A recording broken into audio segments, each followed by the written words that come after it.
Oh, there we go.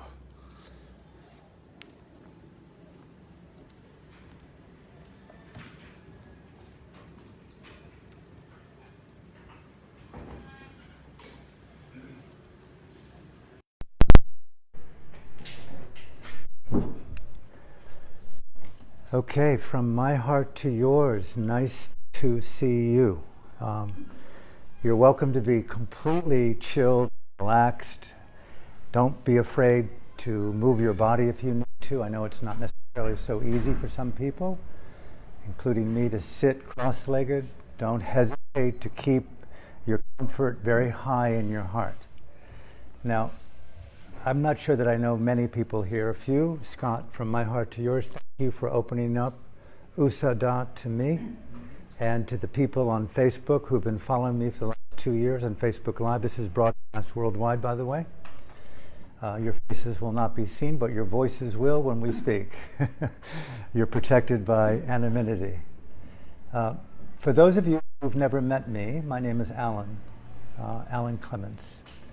And I created the World Dharma Forum about 24 or 25 years ago in Vancouver, where I had moved from Paris. Just a brief overview, a short talk, and opening it up to questions and dialogue, which is my main focus and interest. I do this to meet people in a way that feels intimate, real, transformational. We do not have to agree. It's not here to sell you something, you know that. I'm not here to look for clients or students. I'm not your coach. Frail, vulnerable, fraught with difficulty, male adult, probably very near to death at this stage of life, perhaps even collectively with Extinction Rebellion making a major statement across the globe, and the young Swede nominated for the Nobel Peace Prize. You know, she's talking about there's no oxygen, perhaps in 10 years. Even my daughter sometimes will say, "Dad, you watched your breath in meditation for the better part of 30 years. There will be no oxygen possibly." So we're in very unprecedented times. I'm not here to be apocalyptic, but I'm here to explore something out of the box. I thought that I had answers in 3 successive decades of my life, only to be humbled on the rocks and the shorelines of my arrogance, my pride. It's an amazing event to see what you think you know to be a lie, to be false, to be valuable to an extent, but humbled yet again. So I started the World Dharma Forum to help support the evolution of free thought, not to look for the right thought alone. Pause.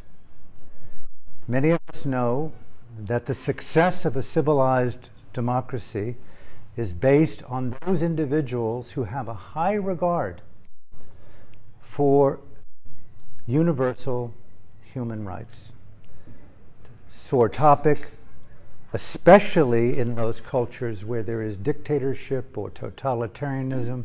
Normally we don't concern ourselves with freedom of thought, freedom of assembly, freedom of conscience. But in many countries, some of you have been there, some of you have lived there, some of you were born there. I spent the better part of my adult life in the country of Burma, a totalitarian terror state for the better part of 30 years. And even today, super complicated with the aftermath of 5 successive regimes and dictatorships, where groups like you and me coming out today to talk about the nature of being, to talk about freedom of mind, we would certainly lose everything that we owned and had strived for our whole lives to give to our friends and family. Our jobs, our money, our resources would be taken from us under dictatorship. Think of the risks that some people around the world have to undergo to participate in what we consider to be a natural event here in Ubud. How many groups are happening at this very minute in this beautiful little town? All of them espousing some degree of transformational elegance and wisdom. Fair enough? But I point right back to your soul. How, for one, sacred important is it for you to be here? Or is it just, I'm not saying, another day in the life? To me, that's a huge issue. Not going around and tattooing and masquerading my scars and various other symbols of struggle, but I had the good, tragic fortune of being a former Buddhist monk in the country of Burma. I've seen the beauty of meditation and silence. I've seen the tragedy of violence and war. My first book in 1989, with an endorsement and a foreword by His Holiness the Dalai Lama, was called Burma, the Next Killing Fields. It was an eyewitness account of the military regime in Burma and the cleansing of the Karen Christians along the Thai-Burma border. It was quite an eye-opener to see many fellow monks and nuns out there in those apocalyptic jungles who once were sitting in silence like you and you and you together in the sanctity of a sacred environment called a monastery, a meditation center, where we were being fed and we had silence and meditation and elegant discussion and high regard for dignity. And in a heartbeat of a week or a month or 2 or 6, the deterioration of social cultural structures. And you, sir, became a subversive because you knew someone who wanted freedom more than complicity with fear. You were known as someone who would stand up and stand arm in arm with those who may be oppressed. And you were singled out. And you were put in prison. And you knew this gentleman. And you said, I will not sit for that. I will participate. And because you thought that, someone overheard you tell someone on a cell phone. And they took you to jail. All around the world this happens. In my country of America. How many fellow Americans in here? You. We talk today. The world talks about us, of our president, as an expression of our culture. It's not him. It's an expression of totalitarian democracy, inverted as it may be.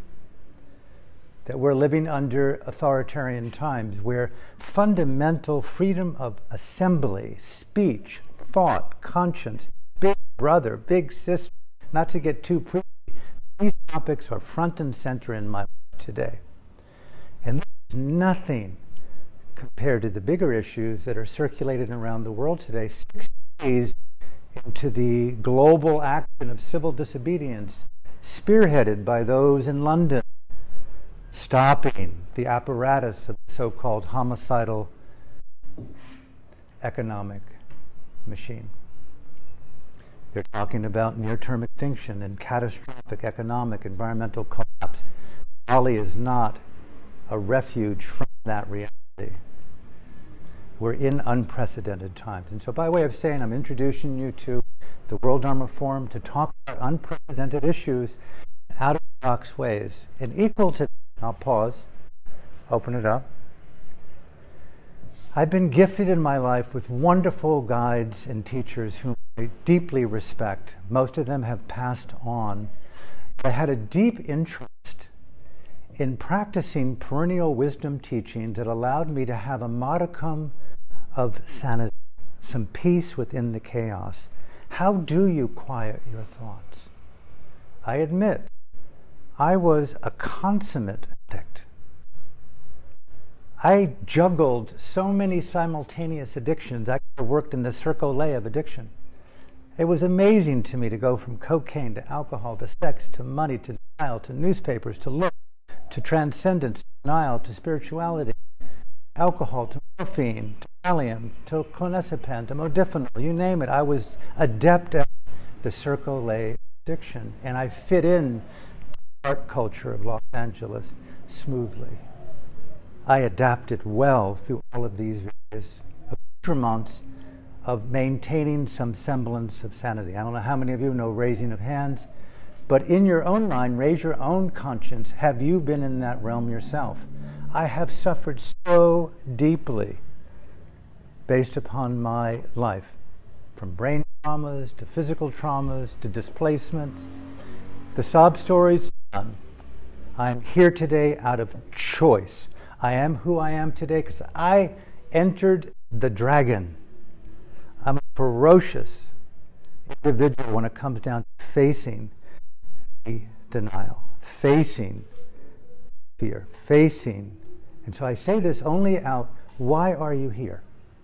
Make this about you, not about me. I'm easily a target of trigger because I'm outspoken, by nature Arab, American, a monk, a war correspondent at different times. I've been in the front lines of protection and fear. Why are you here? Why have you come? Fulfill the promise of your humanness. What are those questions that you could ask here without an exorbitant fee to have them answered? This is based on the goodwill of Scott and his vision, and it's donation-based. No one's keeping track. But you have my undivided attention to speak with you in the middle, to promote freedom of speech, freedom of thought, freedom of conscience, and to keep alive in this wonderful, ambient, tragic thing that we're born into and living today, this earth, this planet. Fundamental core civilization of consciousness, to me, the right to be free. And what does that mean to you? To me, that's the essence of world Dharma, and I'll close with this. I happened to be a year in the Yugoslavia during the war. I was a very competent, skilled, well-trained Buddhist meditation guide with a fair degree of skill in theories of Buddhist psychology and Buddhist discourses. And I could talk and share and teach fairly well. But, you know, there was a place in me that my Dharma, my understanding, my spirituality, my emotional intelligence was very connected to certain conditions. And when I exceeded the comfort of those conditions, my world fell apart. Yugoslavia during the war, I was shocked to see in a three-way genocide for these months what good people like you and you and you and you, no matter what you look like, no matter what your PhD said you had in philosophy.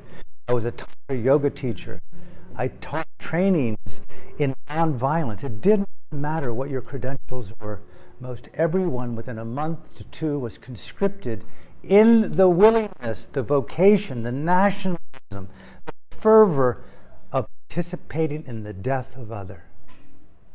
And it shocked me, and I went, my God, in a mass grave, I was looking there in that thing, and I could see this metaphorical hand sticking up with a ring in his finger, and my God, I could be the person there buried. I could have been the assassin that killed him or her. I could be. I finally, for the first time, took myself out of the cult of me and put myself front and center in the heart of others. The world Dharma vision is built upon I cannot be who I want to be without participating intimately in your mind, in your life, in your emotional being. It took me out of meditation in the way I understood it. It put me front and center to the world of studying relationships as the most intimate vehicle for the understanding of my own mind. Yes, you do a lot of things on your own, but relationship to me became so compelling. And so I started these groups not as a way to teach, but as a way to evolve. Based upon the open-minded, anything could be asked, anything could be discussed. No taboo whatsoever. Press the edge. Take it out of the container. Whatever it is that's important to you, put it out, and we'll talk. And there's no one answer. You know that. If you're coming around for these next 7 or 8 sessions that we have until the end of the month, next month, or until the 16th of May, I would invite you to see that a question and an answer and a dialogue is nothing more than a door opening to a whole portal of other things. So keep an open mind in the process, and keep a mind, as my teachers would often say, keep a mind free of conclusions. And I'll end with this. Elie Wiesel, the great Nobel laureate from Israel, 5 years in Auschwitz. He has something to say. He's seen a lot. Seen a lot. He comes out and he speaks. There are no absolute answers. Let that go down to a cafe tonight and look on their and how many people are selling enlightenment. How many people are selling capital T's with truths? How many people are talking about entering the absolute divine with a capital D? The oneness, the O that's larger than the earth. Who has the insight into these uber metaphysical concepts that no one really, even in the brightest minds in science and physics, essentially with a lower c, clueless? If you think you really know, go to an old age or an assisted home for those with dementia and see even your enlightenment, you forget. So let's be humble in this process and de-enthrall ourselves from this transcendent urge in the spirit, which I'm with you. I'm a child of the entheogen. But I'm a real believer today that the highest psychedelic is organic. And I don't mean organic growing. I mean organic felt, emotional, cognitive realities. Human evolution in cognitive transformation. So a lot of different things put out today. We're going to do an 8-part series. Today is a little bit about language and direct experience. Just 3 minutes on language. When I came out of Burma as a monk, having been trained to some extent with classical Buddhist language, and I came back to America, my country, and saw for the first time the emergence of what was very virginal, the New Age. It was like multi-faith on steroids. It was like thousands of systems that all led to the same confusion.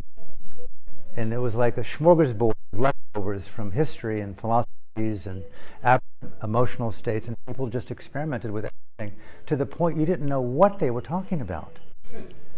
And you'd go around the room and someone would say something about God and truth and freedom, and you'd go like, could you repeat? And they could have no way to repeat what they just asked. And so it dawned on me, the issue became one of language. Burma, when someone came to the monastery, they would ask you primarily, what do you mean by that? So that you're on the same page. What do you mean by meditation? What do you desire the most in your spiritual transformational life? I desire freedom. What does freedom mean to you? So that kind of thing. So language is hugely important. And if you're anything like most humans, it's very easy to get addicted to the narrative.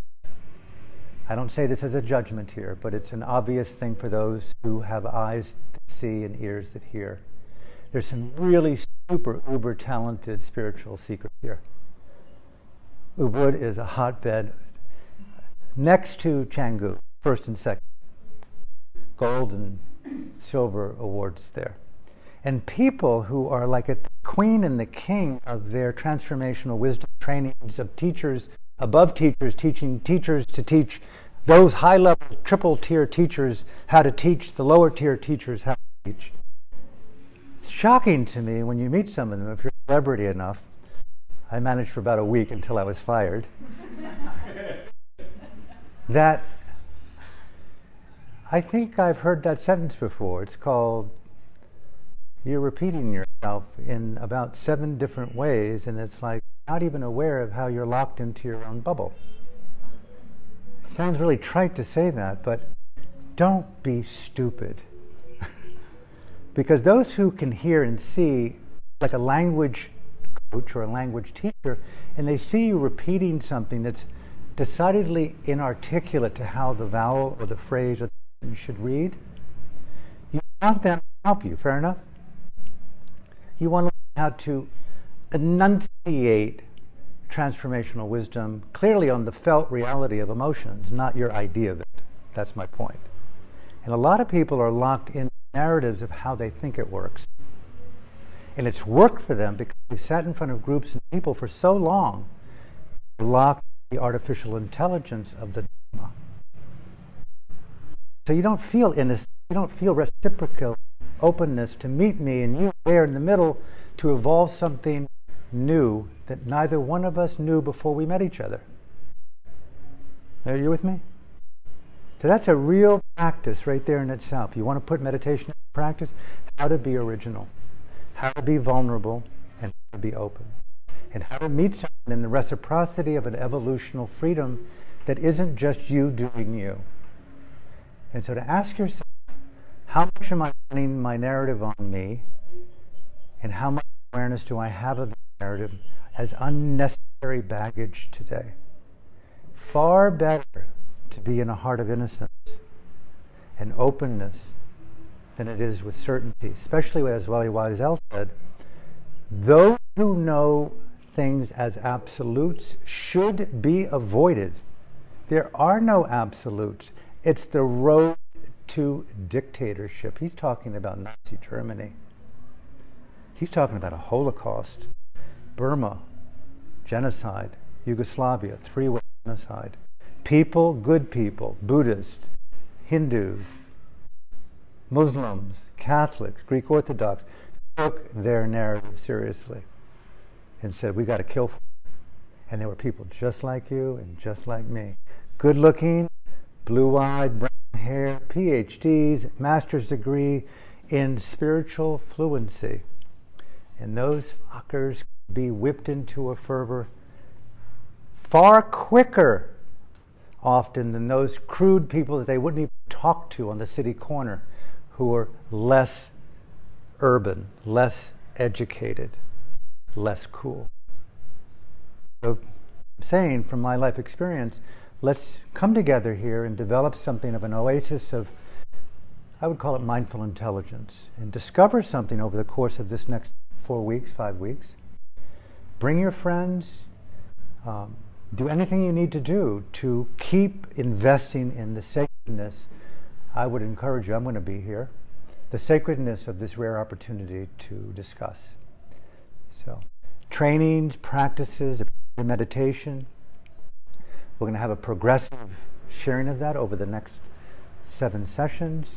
I'm a real believer that my mom died last year. She even said, Alan, I didn't understand why you spent 4 decades being present. You don't tell people a good moment, tell them have a good day, a good week. And it's so too short a place, she said, to hang out. And so I kind of like saw that in a way, while I knew this, the moment isn't just here. And many people get into this eye contact story that it's only here with you. And that even assassins can do that. And so you can practice mindfulness wrong and meditation wrongly. What you need to do is do what Bradley Manning did and discern that this is murder. He went to prison for that insight, seeing that my mindfulness is not going to play the game of servitude. Are you with me? So you want to, okay, what is questioning? Discernment, what is reasoning? Independent thinking. These are the safeguards of the World Dharma Forum that we're cultivating here. Not trying to get it right. Unless you have something that's so plaguing your soul. And I encourage you here, it's safe. Look around at our friends. It's safe to share what you feel is essential for you to discover. From my heart to you, thank you. Don't hesitate to move. Now, if you have any questions about anything, I'm all over the question dialogue about anything that might be important for you while you're here, things about important to me, about meditation, about practice, about anything at all. Take a thought, take a moment and think about it.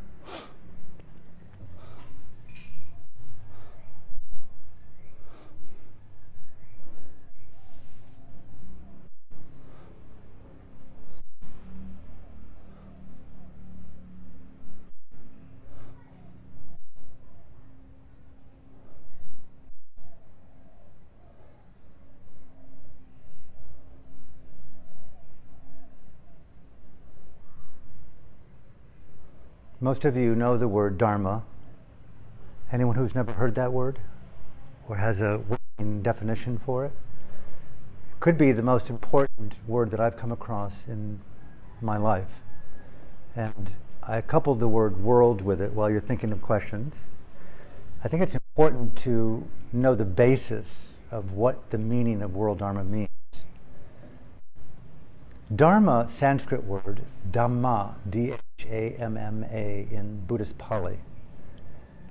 A synonym for it in English could be lawfulness, the architecture of consciousness, space, the working physics of the mind, psychology and psychology. What's the laws of perception?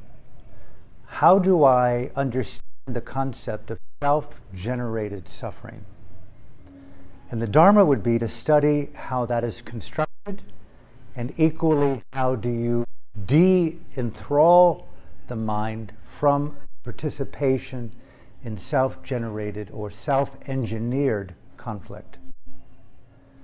And so the word Dharma is a Sanskrit word that essentially means the study, the felt study. Like, none of us would be happy or satisfied with the idea of breathing. It has to be done by you, it can't be done by someone else, fair enough.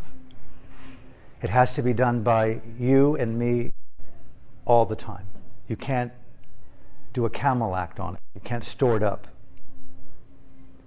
You can't pretend that my breathing right now is going to help me tomorrow, except to continue breathing well and to live well, to actualize a more evolved being tomorrow through what air provides. The Dharma is the oxygen that animates transformation. Without knowing how to breathe the oxygen of transformation, we'll be in the idea of that transformation rather than in transformation itself. Very much like the idea of thinking that we're breathing. And although you cannot neglect breathing, you can think that you're in transformation, and you are essentially suffocating your soul. And you see this all the time in what they call spiritual materialism, pretense, and anxiety. People look the part, they feel miserable in their presence. They often lead double lives, triple lives, and they camouflage that through dogmas. And these types of things are very insidious and very common within the spiritual life. So direct experience. Now, doing this analogously, while you're thinking of questions, if you have them, things that I wanted to know when I was a young man, and still today, obviously, is who am I? What is this mind? I have no ultimate control as an addict. I don't use that in a dangerous way. I don't use that in a negative way. I just saw that I had no control over my mind and no control over orifice consumption. I could not help myself, and I enjoyed it, I loved it, and I lost my life through it and almost died as a result of it multiple times. And from that, I had to see that I had to understand something about consciousness that I did not have an insight into. Choice. I absconded from the dignity of personal choice to know what was an advantage or a disadvantage from me. And so Dharma became an operating system for me to understand conscious choice to, on one hand, overcome how I was constructing my own suffering. It wasn't the alcohol, it wasn't the coke, it wasn't the cigarette, it wasn't the denial. These were internal processes that fixated on external objects. That's all. And how did you deal with changing your... How did I do it? How did you deal with the changing the choice and sort of moving through having developing a relationship with those things, for example? Coming down to the edge of an honest, deep, ongoing reflection on the circumstances in my life, I couldn't have been any more miserable as I was shoveling in everything to maintain a deepening deficit to my own last moments of happiness.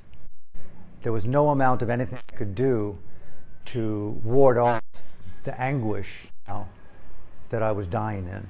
It took that level of severe emotional disability. And so from that, I had done meditation, and I thought to myself in that peak moment, which all of us often testify to, that it takes peak moment of darkness, peak. Okay. That old Martin Luther King adage, it's not until it's dark out do you see the stars. Dark night of the soul type thing, or? Yep. And so from that I realized that I need to help myself. Unlike a lot of people today who have access to recovery programs and people who are expert in recovery, at that time in Los Angeles in the 70s, there wasn't something that I was familiar with. And so I ordained as a monk and went to Burma to meditate intensively, and it became my rehab center. And it was only in the abstinence of these things that I realized how consumed I was by these things. And slowly I faced the best kept secret of all, which meditation helped me, was to face how I was running incessantly from my vulnerability, my heart, my traumas, my struggles, the classic 60s stories of seeing when you get the message, you hang up the phone and you face yourself. And meditation is the occupation of self-responsibility, put in a more intimate way. It's facing that which you're unwilling to often face. So the dirty little secret of meditation is it's a head-on collision often to your denial. The other side of that is remarkable beauty. I had never known myself to be a loving person, vulnerable person, a person who didn't need to prop himself up with the New York Times and money and cocaine and drugs and jewelry and cars, all the various things. I'm not trying to take them down, but I always thought of myself as the accoutrements were me. Yes, I could be eloquent and I was well studied. I had good girlfriends and they were attractive, all the various things that people do who belong to the cult of denial. But what I couldn't do was sit still and look at myself. I couldn't actually feel much, and I could hardly listen to anyone. It had to be on my terms. So there's an inordinate sense of pride and a very buried, disguised arrogance to me. It might even be still obvious. I don't know about you. How do you see yourself? And so when people go to a monastery, they often ask you very bluntly in Burma, tell me some of the worst things that you know about yourself. Let's just get straight to the point. You don't have to close your eyes for this. Keep them open. So you want to come here to meditate with you. Let's work through it in the next 20 minutes. And so they'll ask you, tell me, what are the things that you don't want me to know about you? I just left an AA meeting. I didn't think I'd come here. I thought I'd just develop silence and quietude, just meditate my ass away. No. Meditation centers are really intimate environments for intimate relations. People often ask, what did you gain in those 10 years? I gained what it felt like to be in a proximate space with someone where you couldn't escape. There's no watch, there's no doors, there's no hiding. I ask yourself the question, you can bring notebooks here too. How do you hide? Is hiding even a concept in your vocabulary? Where do you deflect your beauty and defer to someone else's goodness so that you stay in the shadows of your almost achieved greatness? So another way to look at how we hide is hiding our strengths. And that's meditation. The opposite of overcoming self-generated conflict is the conscious engagement of the elevation of the good, the true, and the beautiful. And that's the working definition of the Dharma. I coupled the world with it because it's not just self on self. That's one form of meditation. Self on self, self on sub-selves, self on denied selves and sub-selves. So inner-centric contexts. Are you with me? And then the world, the other form of meditation is called meditation through context. I am who I am in context with you. How do I bring my meditative, mindful intelligence to the intimacy of us? And that elegance, that poetry, that awkwardness is a meditative practice in Burma. So contextual awareness, I call it world Dharma, inner context, outer context, and concentric simultaneous context. And so when we study World Dharma, we study the different modalities of what it means to bring mindful intelligence, which is a synonym for meditation. It's the person who's looking through the scope of denial and fear and anger and war and saying, this is inappropriate. There's another way to resolve this dilemma. It's to put my hands on my heart and to speak up in solidarity to truth and dignity and compassionate violence. I'm a believer in that. It may not be the most effective or quickest road, but I don't want to fight it out with you. I want to basically be in solidarity as we evolve together. These practices, though, are the study of mindful intelligence, the study of meditation, and the study of World Dharma. And they can be articulated as easily, I'll end coming back to you, as easily as putting colors on a palette. That's red, that's green, that's blue, that's yellow, that's white, that's black. Meditation is the study of states of consciousness. Keep it simple. They call this spiritual literacy, Dharma literacy, the language of transformation, mindful intelligence. Just in the side, one of my teachers, longtime student, Daniel Goleman, who popularized emotional intelligence. My teacher, his teacher, popularized 50 years ago the concept of spiritual intelligence, primarily teaching the children of Dharma. Mindfulness is not enough. Ethical courage is not enough. Emotional intelligence and resilience and mind management is not enough. We need higher order spiritual intelligence. Heightened states of wakefulness that see how spiritual materialism creeps into the most elegant minds. How narratives aren't seen among even the most enlightened, among them, not me. Just to even let someone get away with the word enlightened shows collusion. What is the color of collusion? So in Dharma circles where I come from, individuals are not evaluated but honored by their connection to the study of states of consciousness, colors of consciousness, colors on the inner palette of inner being. How to know that, no. That is not yellow. I'm sorry. No, you trained at a very prestigious university to think yellow, that's not yellow. I'm sorry, you're illiterate when it comes to this. You're colorblind. You go, okay, retraining, retooling, appropriateness. How many people have mistaken love for attachment?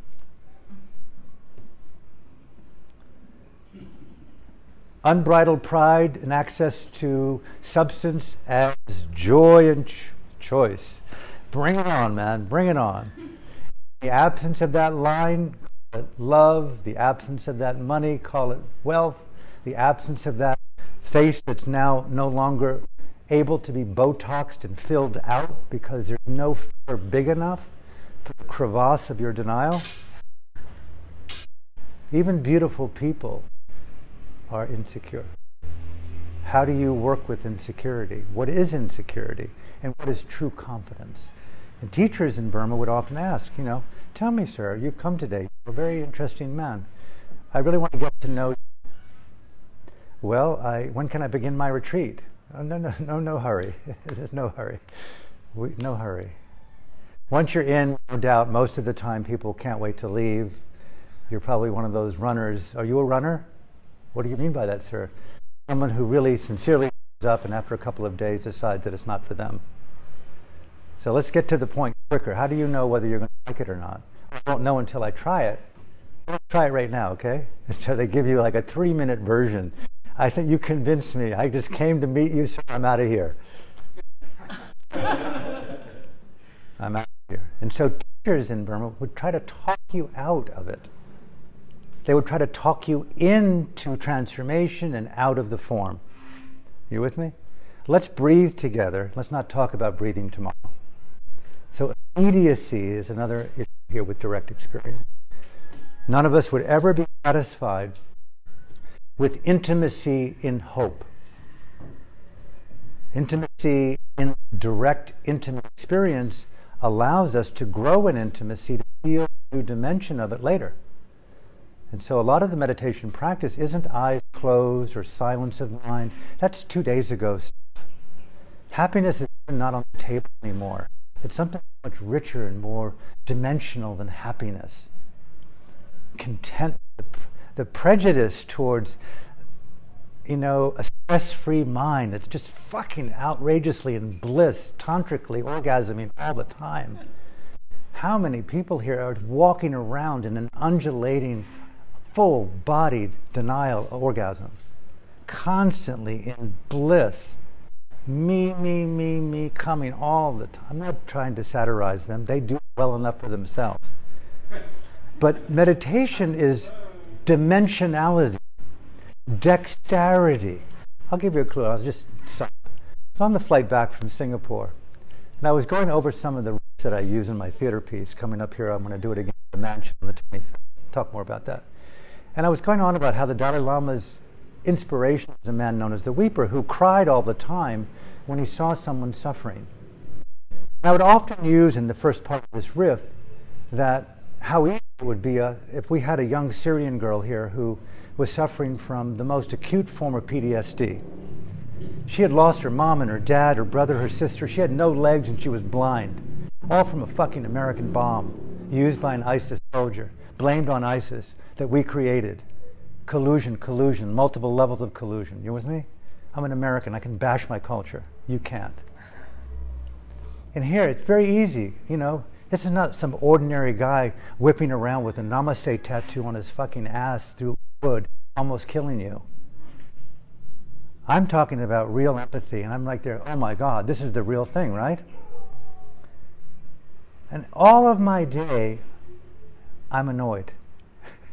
I don't know about you, but I feel inconvenienced a lot of the time. I don't feel like I have enough money most of the time. I feel like I'm aging far rapidly, more than I want to age. It's a constant narrative that if I'm not careful, reel it in, Alan. So I was on the plane from Singapore back to Denpasar. I said, Alan, practice your damn empathy. And so I'm sitting, and I'm just going to sit and feel the whole plane. It could be who knows what. And I'm sitting right next to a super secret namaste couple, right out of Uluwatu, with a designer kid, tattooed already at about 2 years. And this fucking kid, the whole flight, cried. Now, you can see how shallow I am. I've admitted it. And it's annoying to the point of like, holy shit. Even the attendants, the Balinese attendants, fully embodied compassion, parallel to the Dalai Lama, are getting like edgy. And the kid is wailing like beyond imagination. They're up and down, and the people where he's walking are annoyed. You can see the wave. No one has compassion except the women. And then some of the women are like receiving in their compassion. And then when we're about to land, 20 minutes when they put the thing, no seatbelts, all seatbelts on, no walking, the kid loses it. Is just belting out the loudest scream. And I'm thinking, Alan, you have not even one iota of empathy. You cannot put yourself in the mind of that kid. You're annoyed, you're pissed, they're anxious, the whole plane's going to crash based on this fucking kid. And where's the Dalai Lama here? And 40 years of transformation. I'm thinking about coming here to Scott's Place to lead a group. What right do I have to talk about spiritual depth and transformation? You can't even keep it together with a fucking namaste kid from Uluwatu, who does better at downward facing dog than you do it too. And he's crying his ass off. Now, do you have the right to be annoyed and be mindful of that, or should you be forcing the issue to be more compassionate? And that was the question I had. What's an appropriate response? And so I let myself go. Are you with me? I'm just trying to give you an idea of meditation in context.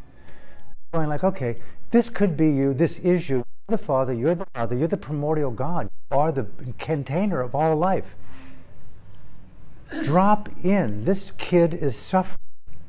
Where is that heart of yours that resonates with this suffering as your own? What would you do? And all of a sudden, in that shift, I began to feel a kind of an inner crying. He was crying. I felt I was just kind of a co-resonant creature crying. I didn't even feel compassion. And the kid just automatically stopped. No more on me, but I felt like, holy shit, I'm going to go with what they've been telling me now for the last 2 months. Drop in, it's all synchronistic. Fair enough? And it taught me about spiritual intelligence. There's a higher synchronicity to the story, Alan, than just what meets your transformational eye. And some of the time, meditation is getting it so wrong that you're right there and you drop into another level of openness. It's the openness, it's not getting it right. Are you with me? So many, many people who came to meditation, the only way forward was to break. You can't get it right. Meditation will humble you. If you tell your teacher it's going well, that's the last thing you should say. Oh, it's namaste. Why don't you try sitting for 2 hours without moving? The last thing you ever want to tell a meditation teacher that it's going well. I had many, many monks and nuns say they were up to 12-hour sittings for 6 months in a row to find the edge where they were no longer in control of what they thought was who they wanted to be. Because it's never going to be that way. So by way of, as I end here, as we open it up, the best kept secret I find, and this is why there's a preordination, a predilection towards absolutes, truths, and perfection, is that it's easy to live in a lie in the openness of vulnerability. And if you don't believe you're vulnerable, just meditate. In breath, out breath. You don't become concentrated per se. That's there. But those who really are aware of their breath realize that it may not come back. And so you do everything you possibly can. And right there is where you fill in the blanks. What is your priority? If you never came back to this group, the thing that I ask myself, how well do you live your life on the terms of your integrity, your choice, your passion?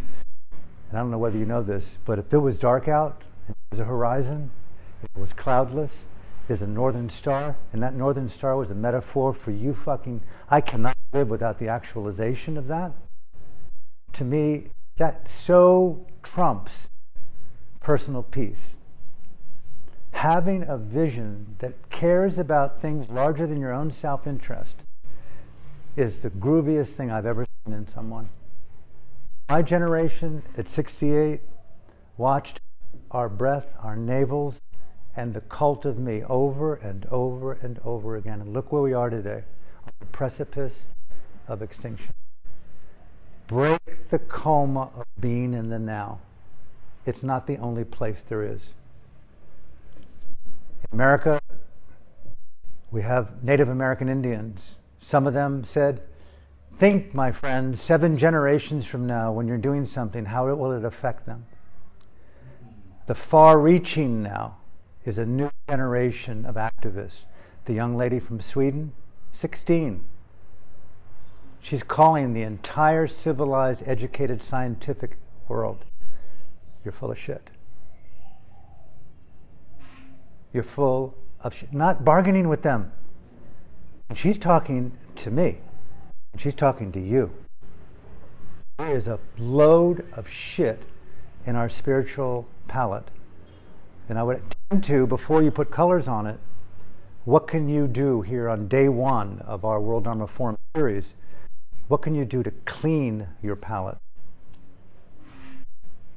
Just start right over. Where could I rebirth?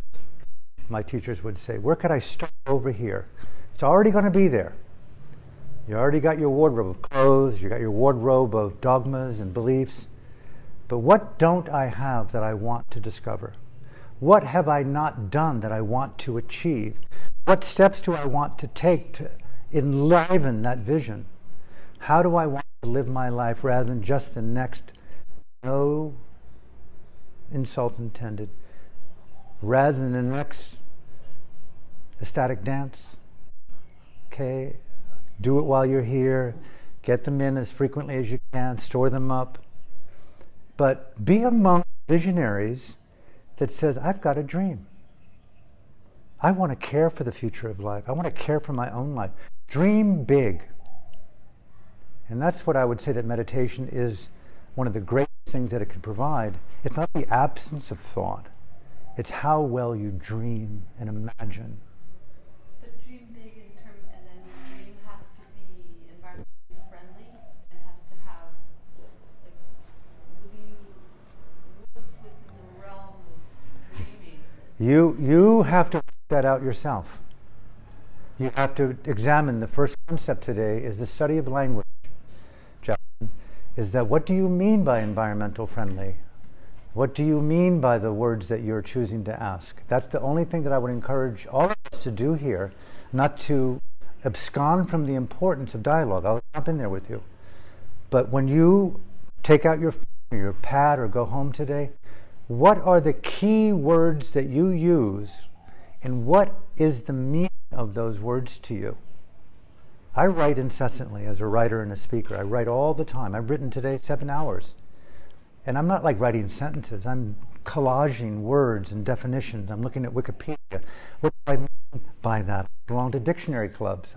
I'm a believer in the meaning of something. Am I using it rightly or wrongly? And so what are the questions that you're asking? What is environmental friendly today? And how am I a participant in the denial of that issue? So 3 things I'd like to leave with you as we move into this question. On our palettes, ask ourselves, be the forerunner in humility and in an investigative inquiry. The color of self-deception.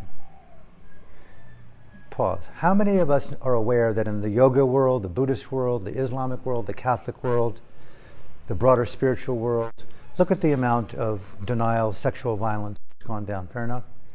The horror stories are beyond today. Fair enough? It's over the top. And today, a new paradigm that should be brought forth. It's not as if spiritual teachings are wrong. It's that often the vessels or the containers and how they hear those and live those, breathe those, become so corrupted that they teach their corruption rather than a teaching. And so one of the ways to safeguard rather than to marginalize already suffering people, and I do believe that most of the priests should be castrated, frankly. There should be justice, and that all teachers who violate should remunerate people and to compensate and to humble themselves through admission and openness and to seek reconciliation, and that we should not harbor judgment and blame, but we should grow together in intelligence. But more to the point here is to have a new generation of leaders, all of us, lead with what we've seen as how we've lied, how we've denied, how we've deceived. How different it would be if great spiritual teachers would talk about, these are the ways that I've seen how I've lied to myself. These are the ways that I still see that I deceive myself. These are the edges of my struggle. Don't follow me. Follow a teaching that's appropriate to the transformation of your own mind. These are the things that I've learned. Ask me about how I'm learning, how I'm growing, but don't follow me.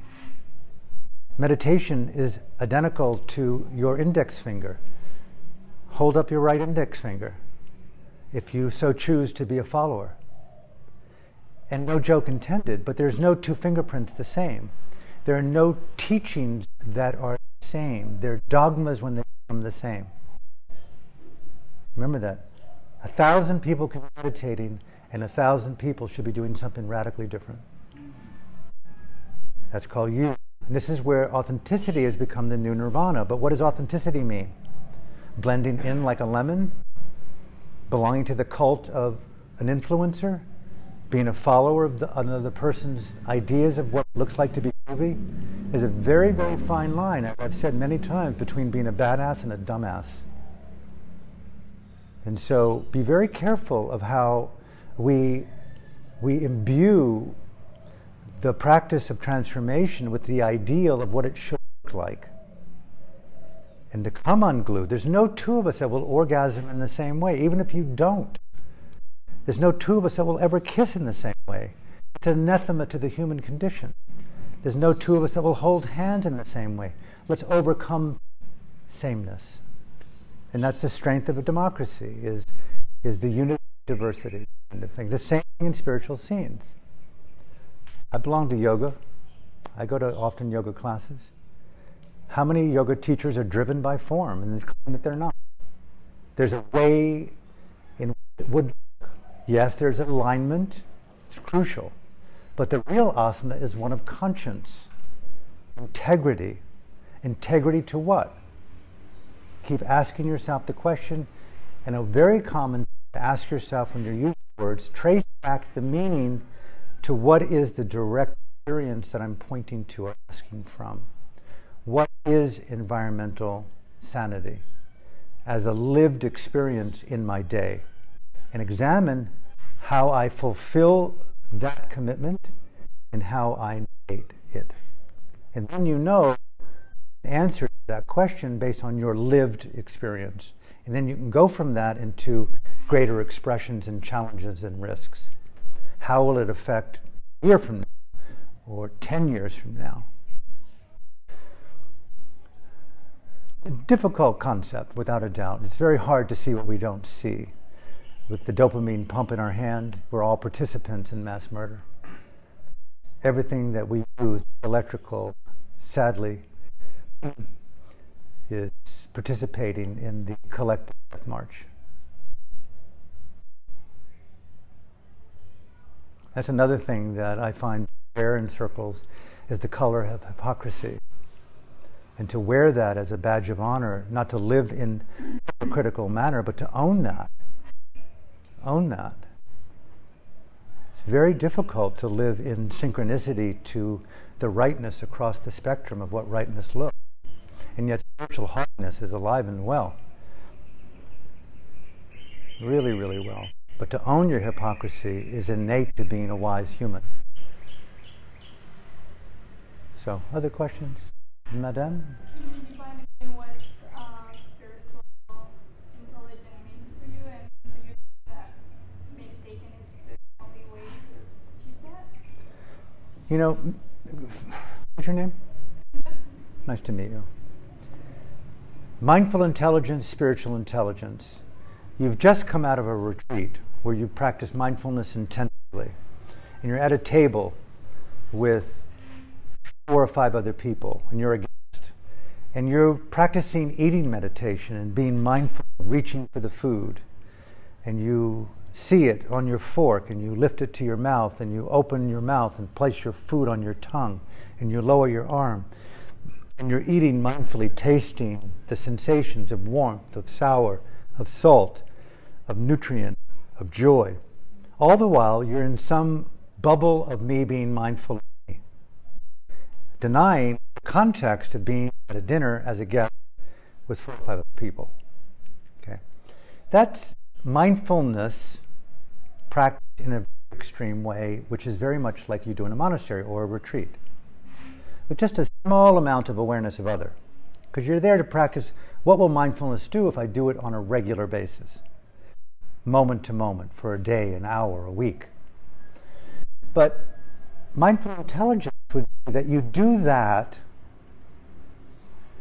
and you open up your ear, your eye, you're not as narrow in your behavior, and you listen, you engage, you question, you eat mindfully. But you also put bowls of food near people who need that food rather than having to be asked for it. So you're sensitive to context, you're intelligent about context. You with me? So it's a little bit of the emergence of what spiritual intelligence looks like. So you're developing a heightened or refined mindfulness that's aware of other. So mindfulness is infused with discretion and empathy and what they call dana, or generosity. You're not just being sensitive to someone, you're actually caring for them. The color of caring is fused with your mindfulness. So it's a more heightened, intelligent expression of mindfulness. Thus, mindful intelligence, rather than just mindfulness.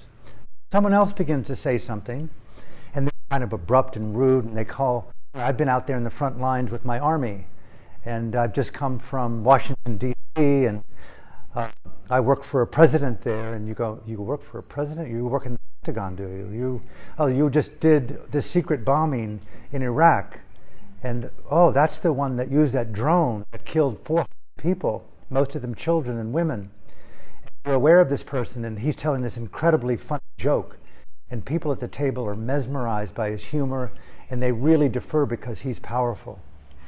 But you, sensitive, you're aware beneath the veneer of his power, his charisma, and you hear the word drone. You hear the word in the papers, civilians, and you go, you put it all together, your intelligence discerns the color of discernment with your mindfulness to a heightened context that sees and hears through the veneer. This person actually works for a corrupt government that does killing in order to further its need for resource extraction. And I buy those resources and pay taxes to this brute. Do you see how we're deconstructing in an intelligence here? And all of a sudden you put your fork down and you turn yourself, and because you're mindfully intelligent rather than just being mindful, you just don't listen to him. You activate your conscience. Conscience, right from wrong. And you say, this is an appropriate moment to practice compassion in action. Mindfully intelligent compassion, respectful of integrity and conscience and dignity and appropriateness. What greater opportunity could I have here to be at this table with this incredible general? And you say, sir, I read in the New York Times that the bombs that you're talking about essentially killed lots of civilians. I've always wanted to ask a general, what is it like to go home at night to make love and drink wine knowing you killed innocent people? And I don't mean to be rude, but I've always wanted, ever since I was a young girl, I could never understand even the killing of a caterpillar. It breaks my heart, sir, that this is happening. I'm an American. And I'm paying taxes for you to do this. I'm outraged. Now that's so uncool. But if you're mindfully intelligent, that rocks. But if you're a good meditator, it sucks. So use your mind for the benefit of you and others. That's one of the marks of mindful intelligence. Heightened, radiant, luminous courage to act on behalf of things larger than your own cult of mind transformation. You with me? How did Gandhi become Gandhi? How did King become King? How did Aung San Suu Kyi become Aung San Suu Kyi? How did little old Alan overcome his coke addiction, his alcohol addiction, his running addiction, his judgment addiction? Because I had intelligence to consider things another way. No one could ever imagine my little old life would result in the life that I've lived. I had to be intelligent. I had to be a scrapper. I had to fight. Mindful intelligence is someone who's willing to fight hard with love and compassion at the forefront of who you are. So to recap, mindfulness is groovy to reel your truth mind in, to stabilize, like potty training, like a puppy. No, pee on the paper. No. Don't spill your food. Eat mindfully. Eat appropriately. Don't take a big helping. Share it. In Burma, we ate at tables with 5 or 6 people out of singular bowls for the curries. And some of the people who came early on in their careers would take disproportionate amounts from a bowl. And it would be like only enough for 2 people rather than 6 now. And because we had been there for years and they were there for only a month and they were really hungry, we kind of tolerated it for about a week. Then we took them aside and said, listen, there's 6 of us at the table. And what works here is this. We didn't bargain with them. We just told them and we gave them a week to figure it out. So give yourself that level of, okay, what do you want to figure out that's at the urge of your conscience? Where are you feeling compelled, ignited, complex, contracted? I'm a real believer that depression is really good news for people. It may not be the right word, but you're feeling angst. In America, Google, Facebook, Goldman Sachs, American Express, Forbes 500, almost all of them practice mindfulness. For what reason? To reduce their fucking stress so they can become more productive for a bottom line for a bunch of investors to pillage and kill the planet. And I've often joked, they should feel their stress and quit those fucking jobs. It's been co-opted for economic efficiency, which is the murder machine that we're embedded in. So intelligence here is to see, where am I complicit? Where am I in collusion? How I am enabling things for the denigration of my family, my tribe, my community, and help people. Once you've overcome your own struggles and you're still in so-called evolution recovery, that paradigm, then turn outward and strengthen those spiritual muscles by helping others. And so the mark of spiritual intelligence, mindful intelligence, generosity, empathy, compassion. And I would call it higher order wisdom, that dreams. There's one way to dream that's about you and your vision, which is totally groovy. I never dreamt that I could write a book. But so what? Really. But the bigger vision today is caring for the unborn. Whatever happens on the edge of extinction, no one ever promised us continuity. I mean, I'm sorry to preach like this, but it's like we've had 5 previous extinctions. The earth is very temporary. We're in an ambient world that's dissolving at this very moment. Nature, change. There's nothing static here.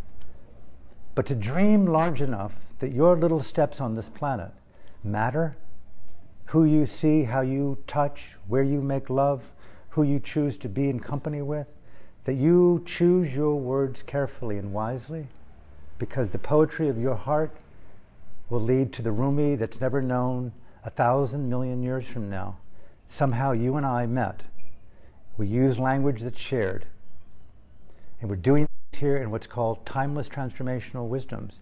Who I would be without this would be tragic. I could never be here with the human in this nature. So I'm learning the art of what it means to be sacred, reverential. So mindful intelligence, spiritual intelligence.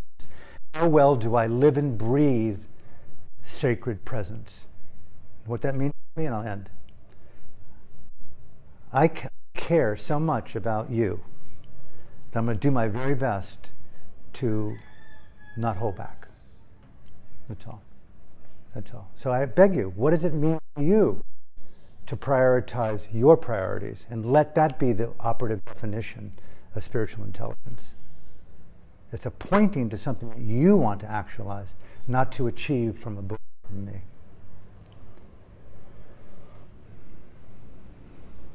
Nice to meet you. Other things that might be important to you? A question? You look like you're itching for a question. Is it just my imagination?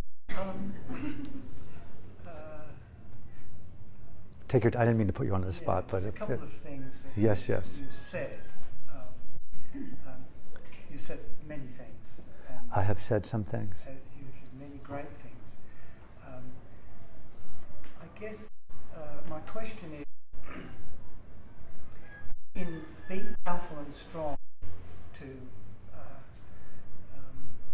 to know yourself, who you really are. You mentioned that it was conditional on the conditions that surround you. Conditions help create what you are. That's what I understood that you said.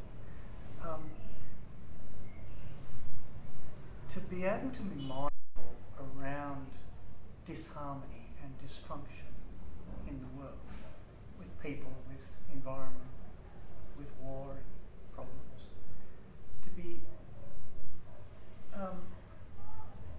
I can't hope for peace out there if I'm not feeling it myself, firstly.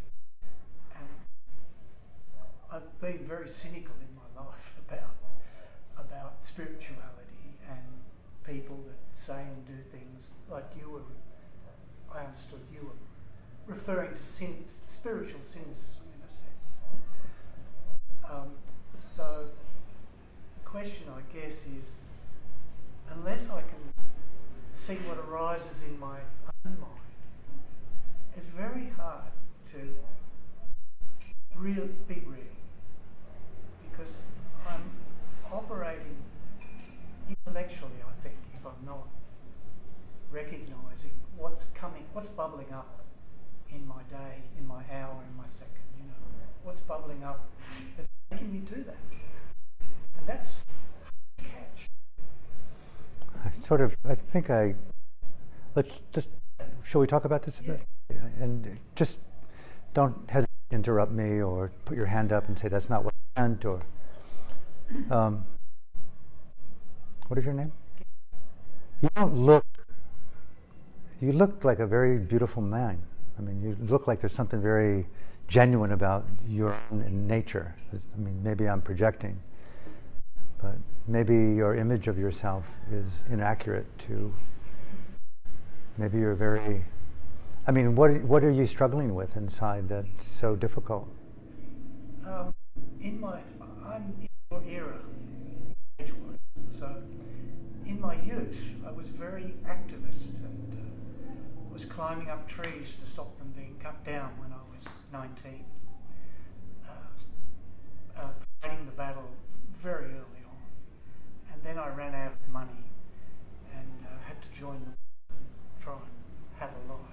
And I guess now in my older age, I'm here in Bali enjoying what's quite a very tranquil, peaceful and energetic place.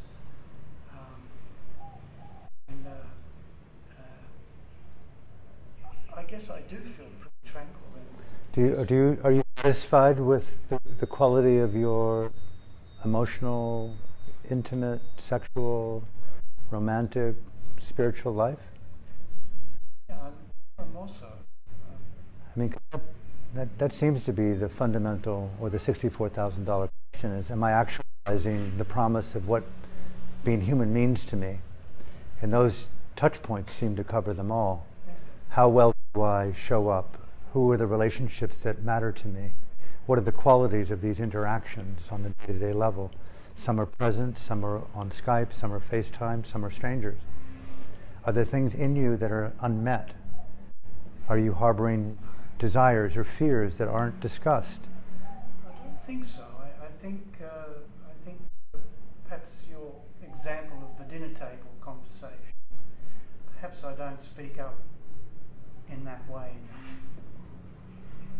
When I see dysfunction in people's speech or behaviour, perhaps I don't do that compassionately. I do it with perhaps more anger than I would. See, what is your name again? Gary. Gary, nice to meet you. You're American? Gary, I'm Australian. Oh, you're Australian. Yeah. Where from? Sydney. Sydney. Nice to meet you. If I were to say what, in my years of life, what's missing for most people that I meet, and that I hear from them, often either overtly or in some deflection, is that they're not being met in the way that they know that they want to be met. And it comes back to an issue of, are they not meeting themselves in a way in which that self-meeting suffices to be the meeting that they're looking for in others, and or are they doing something unconsciously to ward off people that could meet them, or both? So meeting them. To me, that equation, that translation of communion, is the most satisfying human, social, spiritual need that I can see. You could sit in isolation for a lot of years, but eventually you come back to the equation of shared space. Even in monasteries, you cannot escape shared space. People think they're meditating and it's antisocial, but you're in a context that was so intimate. I lived in a monastery where maybe 500 to 5,000 people lived within intimate proximity. You're never alone. Even in a hall with 1,000 people in silence, you're very close to one another. So you're in an ambient kind of spiritual hydroponic intimacy all the time. Out in the world, I am shocked at how easy it is to feel isolated. Even people in relationships, people who are having love-making, yogic, tantric, this driven, excited inner space with other, often speak about not being met at a core level when they really open up to me. And what does it mean to commune with that deepest soul voice in you? And that's the quest that we're on psychologically through entheogens, You know, do you release traumas to get to that place? Do you have endless orgasms? Do you have just one finally? Do you do psychotherapy? What do? Do you yoga? Do you find a love affair that helps you see what you don't see about yourself? All the above and more? I mean, coming right back to what I've been saying here with you is, when you go home tonight, write down, if you want, who are the 5 most important people to me, and begin to intimately look into the nature of those relationships, and what are you doing to participate in the relationship as you feel it. You know, because that's 95% of your social transaction, your emotional transaction, your spiritual, intimate transaction, are wrapped up in those 5 people, you being one of the 5. Family is clearly the most important group of people that I'm with. And people often talk about spiritual transformation and doing things with strangers at dances and parties and entheogens and psychotherapy, but it all comes back to these 4 or 5 or 6 people called your innermost family tribe. That's right. And that's where your Dharma is played out. That's right.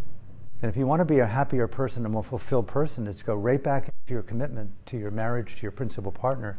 And 99% of your transformation is going to be with her or him, whatever your preference is, to look carefully at how to evolve that to the highest cognitive frequency possible. Other than that, you might as well just make haste to a meditation retreat, or to live comfortably. But that comfort right now is really cracking. I don't want to be the bearer of apocalyptic news, but the facade of continuity of comfort will soon crash. Many, many smart people are telling us, take heed. From the banking crisis to the likelihood of an environmental and habitat collapse. I'll give another little back on me again. You know, just the other day when I was in Singapore, for God's sake, I went to a fairly inexpensive hotel, and I was counting the hours to get there because I knew they had good Wi-Fi. Where I'm at here in this bungalow, the Wi-Fi absolutely sucks. And it's so constantly on with my Wi-Fi.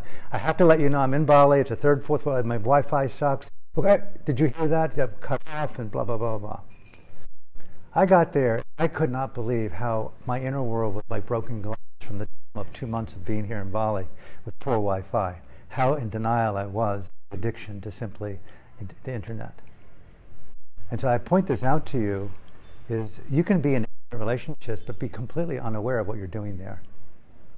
And without good men in your life that are really talking to you about the intimacy of your heart, most people are lost.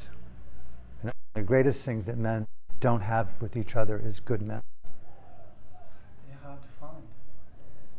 This part of the reason why I'm here is to meet good people and good men, and to talk and break bread and to commune at a place that does everything imaginable to satisfy the deepest voices of our heart.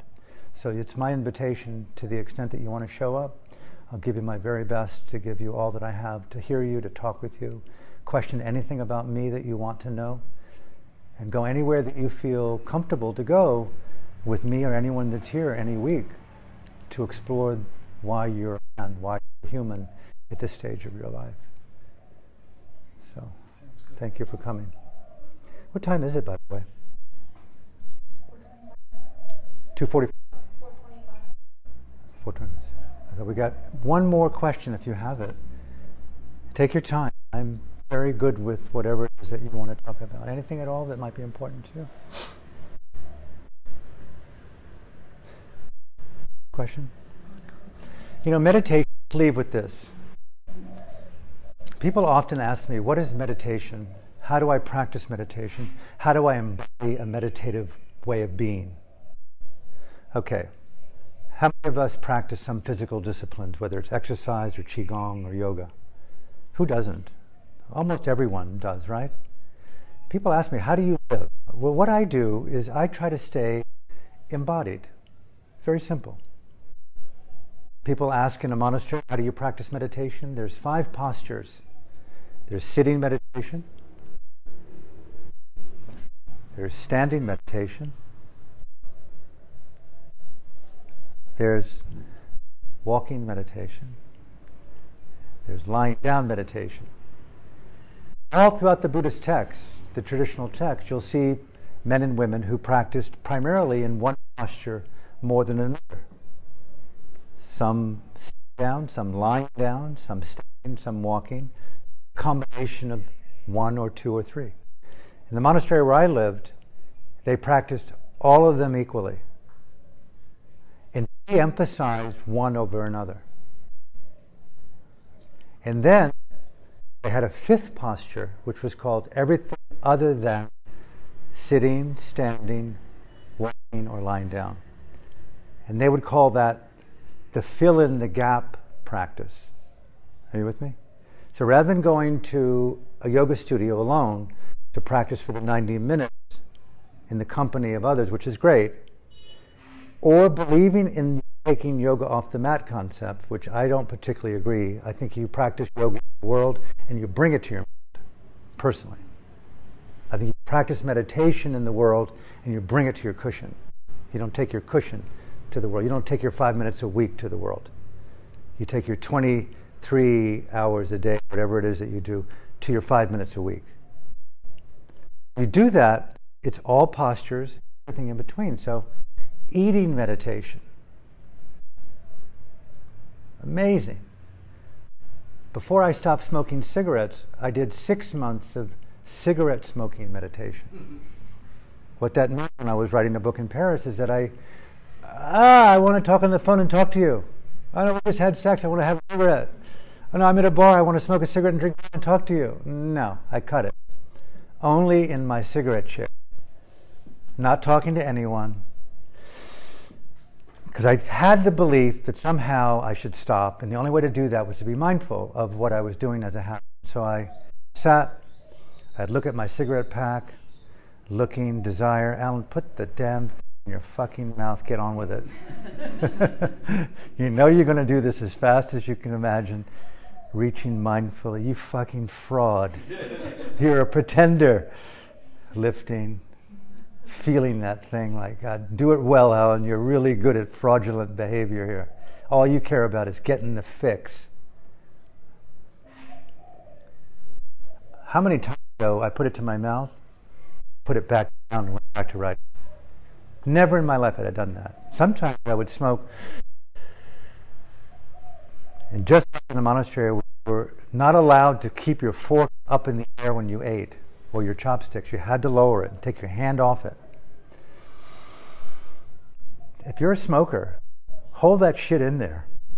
Get maximum nicotine out of one inhalation.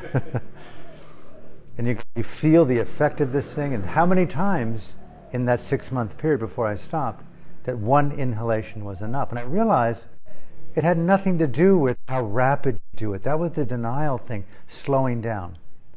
People talk about meditation in the world. Wherever you are, like yoga for me. You know, I was trained in the Iyengar tradition and by someone who was trained by Iyengar's daughter and him.